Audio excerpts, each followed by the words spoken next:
wisdom till the nations see Jesus lifted up. A man who can explain everything about his lifting. It's not God that lifted you. Whether political, there must be a gap that only the size of is the capacity to have an effect, whether positively or negatively, an effect on the character, on the perceptions, on the behavior, on the decisions, and on the value of another.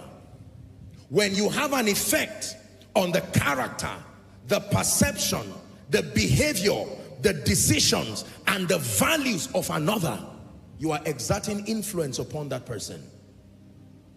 One last time, the capacity to have an effect on the character, number one. Number two, the perception. Number three, the behavior.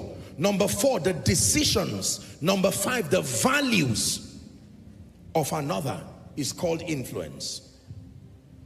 Please look up.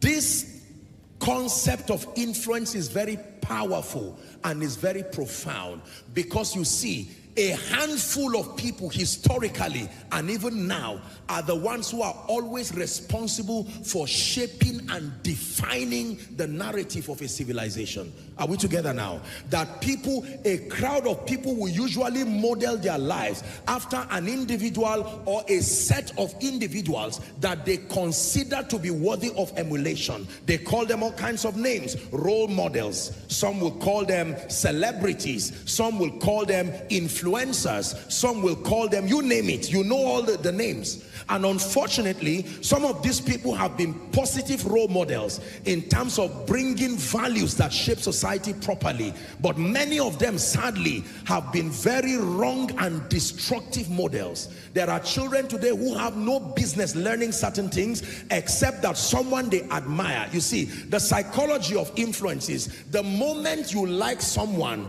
and he becomes a reflection of your aspiration, you will copy everything you can see and find in his life, good or bad, because the assumption is that whatever he is doing, since he has that result to show, it must be right. Are we together? So when Satan wants to destroy a generation, he does not go after everybody. What happens is that he builds certain people through covenant, backed up with excellence and an indoctrination that makes them know that they are pro-Satan, antichrist, vocally so. And then when he brings them, when that negotiation is done, then he will exalt them and give them the leverage of influence. Are we together now? And from that standpoint, they begin to sell certain value systems. And as ugly as some of those value systems are, you would think they should be so pungent, an intelligent person should reject them. But never downplay what influence does to a man. Influence can make darkness look like light.